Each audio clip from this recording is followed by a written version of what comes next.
विद्या।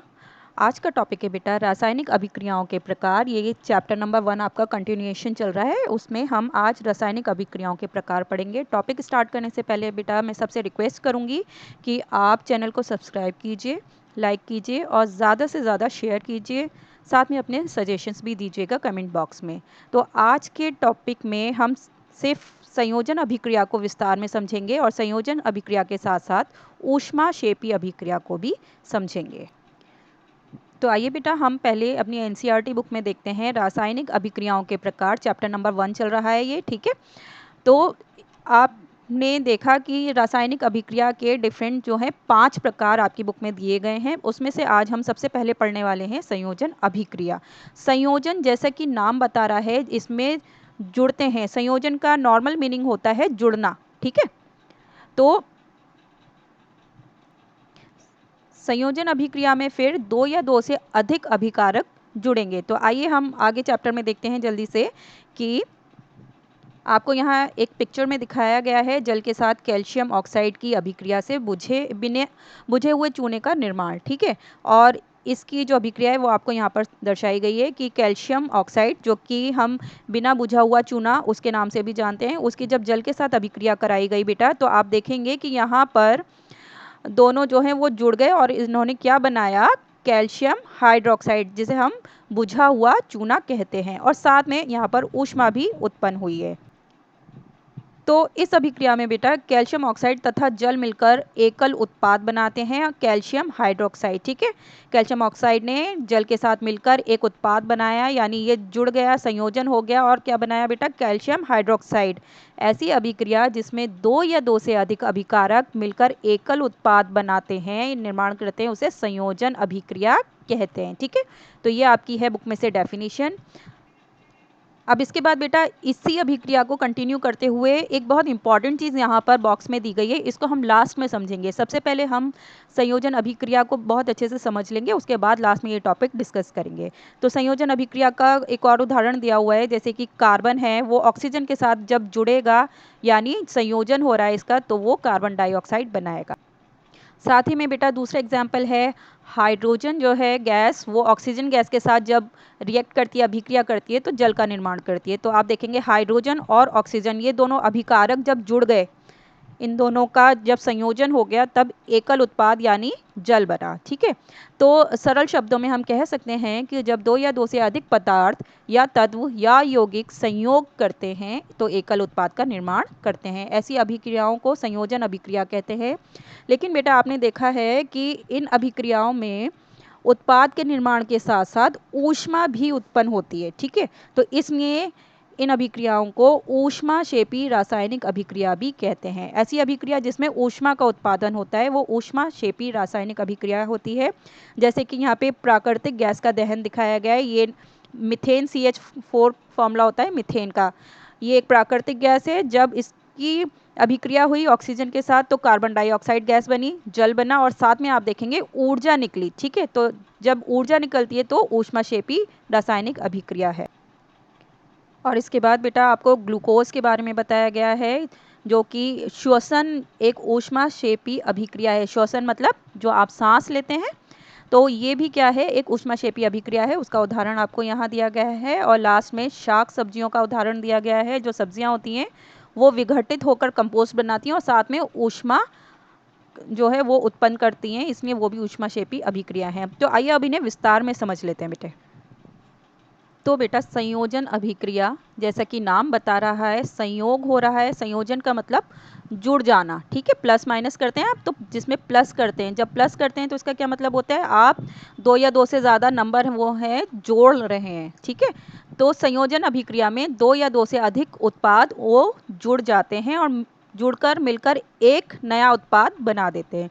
तो इस अभिक्रिया में 2 या 2 से अधिक अभिकारक मिलकर एकल उत्पाद उत्पन्न करते हैं, ठीक है।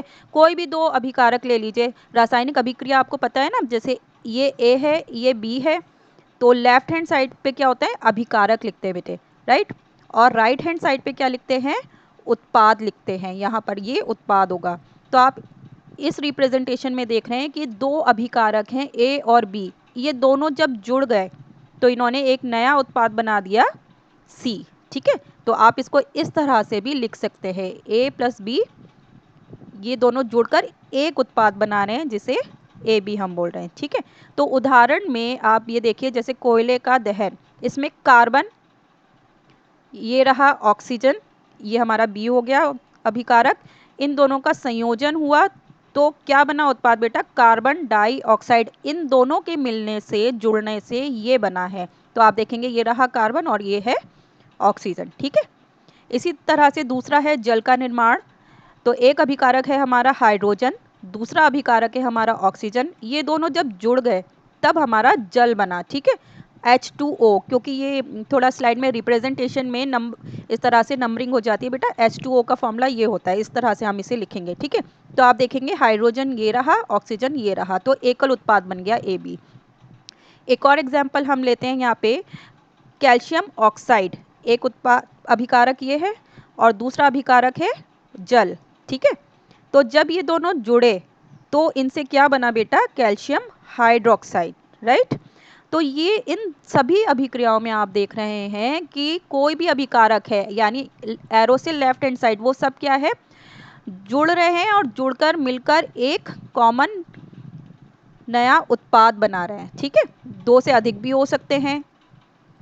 तो संयोजन का मतलब होता है जुड़ना, आप ये हमेशा ध्यान रखेंगे, जुड़ना। तो कोई भी अभिक्रिया जिसमें आपको दो अभिकारक जुड़ते हुए दिखाई दें तो आप देखते ही पहचान लेंगे कि वो संयोजन अभिक्रिया है। अब संयोजन अभिक्रिया के साथ साथ हम एक और अभिक्रिया का प्रकार पढ़ते हैं, ऊष्माक्षेपी अभिक्रिया। ऊष्मा मतलब हीट, गर्मी। ठीक है, क्षेपी मतलब बाहर निकलना।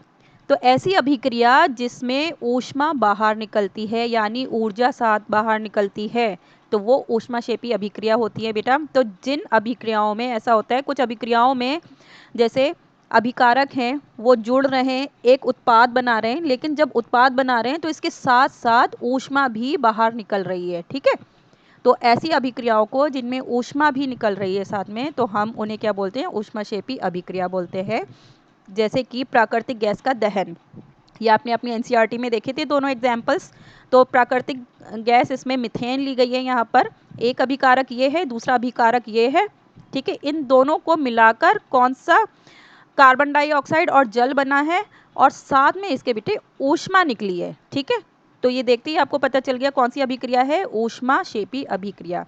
श्वसन, श्वसन मतलब श्वसन तंत्र आपको पता है ना, हम सांस अंदर लेते हैं यानी ऑक्सीजन अंदर लेते हैं और बाहर क्या छोड़ते हैं, कार्बन डाइऑक्साइड। तो मतलब ऑक्सीजन अंदर लेने का क्या मतलब होता है, आप क्यों ऑक्सीजन अंदर ले रहे हैं, ताकि आपने जो खाना खाया है उसमें जो कार्बोहाइड्रेट है, यानी कार्बोहाइड्रेट से जो ग्लूकोज हमें मिला है, ग्लूकोज का फॉर्मूला होता है बेटा C6H12O6। ठीक है, जब इसकी अभिक्रिया ऑक्सीजन जो कि आपने सांस द्वारा अंदर लिए इससे होगी तो आपको क्या मिलेगा, कार्बन डाइऑक्साइड मिलेगी जो कि आप ये देख रहे हैं, जल मिलेगा और साथ में ऊष्मा उत्पन्न होती है, गर्माहट आपको महसूस होती है ना। कभी आप जब सांस को बाहर छोड़ेंगे तो हाथ रख के देखिएगा अपनी नाक पे, तो वो आपको गर्म महसूस होगी। ठीक है, तो यानी जो श्वसन है वो कैसी अभिक्रिया है, एक ऊष्माक्षेपी अभिक्रिया है। तो आइए अब थोड़ा सा हम संयोजन अभिक्रिया की और प्रैक्टिस कर लेते हैं, ये बहुत ही इंपॉर्टेंट है और एग्जाम में बहुत ज़्यादा आती है संयोजन अभिक्रिया फाइंड आउट करने के लिए। तो बेटा कुछ एग्जाम्पल्स के साथ हम प्रैक्टिस करते हैं।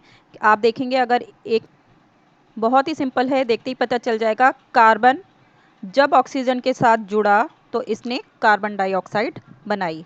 तो आप देख रहे हैं यहाँ पे क्या हो रहा है, कार्बन ऑक्सीजन के साथ जुड़ रहा है और उसके बाद क्या मिल रहा है, दोनों मिलकर एक उत्पाद बना रहे हैं, कार्बन डाइऑक्साइड। तो ये किसका प्रकार है बेटा, संयोजन अभिक्रिया। ठीक है, ये क्या है, संयोजन अभिक्रिया।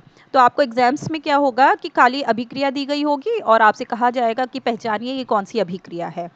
उसके बाद एक और एग्जाम्पल लेते हैं हम, जैसे कि मैग्नीशियम है। अब मैग्नीशियम को जब ऑक्सीजन के साथ अभिक्रिया कराया गया तो क्या बना बेटा, मैग्नीशियम ऑक्साइड। ठीक है, तो आप देखेंगे क्या हो रहा है इसमें, एक अभिकारक ए, एक अभिकारक बी, जब ये दोनों जुड़ गए यानी इनका संयोजन हो गया तो क्या बना बेटा, मैग्नीशियम ऑक्साइड, यानी एक उत्पाद इन्होंने बनाया दोनों ने जुड़कर। ऐसे ही एक और एग्जाम्पल हम ले लेते हैं, कॉपर जब ऑक्सीजन के साथ जुड़ा तो इसने क्या बना दिया बेटा, कॉपर ऑक्साइड। ठीक है, तो आप यहाँ पे देखिए बेटे कि एक अभिकारक कॉपर है, एक अभिकारक ऑक्सीजन है। जब ये दोनों जुड़ गए तो इन्होंने एक उत्पाद बनाया मिलकर, कॉपर ऑक्साइड। ठीक है, लास्ट एक और एग्जाम्पल हम लेते हैं, लास्ट एग्जाम्पल नहीं है, दो और करेंगे हम। मैग्नीशियम जब नाइट्रोजन के साथ कंबाइन किया तो इसने क्या बनाया बेटा, मैग्नीशियम। ये देखिए आप यहाँ पर देख रहे हैं एक अभिकारक ये है, एक अभिकारक ये है, ये दोनों जुड़ गए, इन्होंने ये उत्पाद बना दिया AB। ठीक है, एक और एग्जाम्पल लेते हैं। आप बहुत ही इजी है, बस देखते ही पता चल जाएगा कि दोनों जो अभिकारक हैं वो जुड़कर एक उत्पाद बना रहे हैं। ठीक है, देखिए इसमें क्या हो रहा है, कैल्शियम ऑक्साइड है, जल है, और इन्होंने मिलके क्या बना दिया, एक उत्पाद बनाया है, कैल्शियम हाइड्रोक्साइड। तो आप देखिए एक अभिकारक ये है, एक अभिकारक ये है, और ये दोनों कंबाइन कर गए, देखिए CaO CaO। ठीक है, और हाइड्रोजन के दो हैं तो हाइड्रोजन के दो हो गए। ठीक है, और यहाँ पे एक ऑक्सीजन ऑलरेडी लगा हुआ है, एक ऑक्सीजन इसके साथ काउंट हो गया, एक ऑक्सीजन इसके साथ काउंट हो गया। ठीक है, तो यानी ये दोनों मिलकर एक उत्पाद बनाया है, इन दोनों ने संयोग करके, संयोजन करके। ठीक है, इसके बाद एक लास्ट एग्जाम्पल और देख लेते हैं बेटा, और ज़्यादा क्लियर हो जाएगा कि हाइड्रोजन गैस जब क्लोरीन गैस के साथ रिएक्ट की यानी अभिक्रिया की तो इसने क्या बनाया बेटा, एक उत्पाद बनाया, हाइड्रोक्लोरिक अम्ल। ठीक है, तो देखिए ये रहा हमारा A, जब ये B के साथ जुड़ा तो इसने AB बना दिया। ठीक है, ये हमारा उत्पाद हो गया। तो इस तरह से आपने संयोजन अभिक्रिया से घबराना नहीं है। क्वेश्चन में आपको ये अभिक्रियाएं दे दी जाएंगी और आपसे सिंपली पूछा जाएगा कि पहचानिए कौन सी अभिक्रिया है। तो आइए अब हम अपने उस वाले टॉपिक पे चलते हैं जो हमने छोड़ा था पहले, बहुत ही इंपॉर्टेंट टॉपिक है।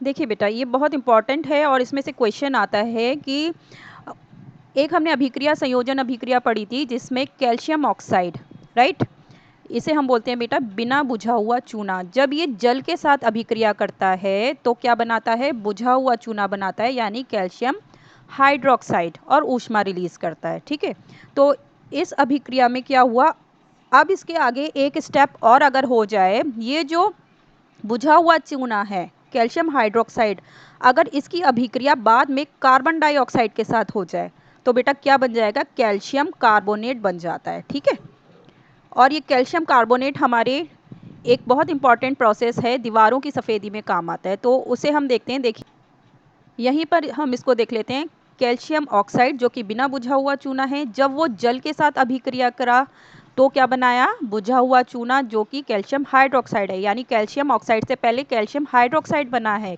जल के साथ अभिक्रिया करके। भाई जब जल होगा जुड़ेगा तभी तो हाइड्रोक्साइड बनेगा। ठीक है, अब ये कैल्शियम हाइड्रोक्साइड यानी बुझा हुआ चूना, यहाँ पर देखिए अभिक्रिया को, इसने जब कार्बन डाइऑक्साइड के साथ अभिक्रिया करी, अब ये कार्बन डाइऑक्साइड कहाँ से आई, ये हवा में से आई। ठीक है, हमारे वातावरण में है कार्बन डाइऑक्साइड, उससे के साथ जब ये अभिक्रिया करेगा तो बेटा क्या बनाएगा, आप देखिए यहाँ पर क्या बन रहा है, कैल्शियम कार्बोनेट बन रहा है। ठीक है, ये बुक में थोड़ा सा आगे चला गया है, कैल्शियम कार्बोनेट, ये कैल्शियम का चिन्ह है और ये कार्बोनेट का चिन्ह है, और साथ में जल निकल जाता है। ठीक है, तो इसके बारे में पढ़ते हैं कि ये अभिक्रिया इतनी इंपॉर्टेंट है क्यों, मैं क्यों बार बार इस पर स्ट्रेस दे रही हूँ कि इस अभिक्रिया में निर्मित बुझे हुए चूने के विलयन का उपयोग दीवारों की, यानी बुझा हुआ चूना क्या था, कैल्शियम हाइड्रोक्साइड। ठीक है, इसका क्या करा, विलयन बनाया और उसके बाद उसे से दीवारों की सफ़ेदी की। ठीक है, और दीवारों की सफ़ेदी करने के बाद क्या हुआ, उसे थोड़े दिन के लिए हमने छोड़ दिया ऐसे ही। जब वो थोड़े दिन के लिए हम इसको ऐसे ही छोड़ देंगे तो हवा में जो मौजूद वायु में उपस्थित कार्बन डाइऑक्साइड के साथ ये अभिक्रिया करने लगेगा धीमी गति से। ठीक है, और उसके बाद में क्या बनाएगा बेटा, ये देखिए ये हमने अभिक्रिया देखी थी, क्या बनाया इसने, कैल्शियम कार्बोनेट बनाया, तो कैल्शियम कार्बोनेट बना देगा।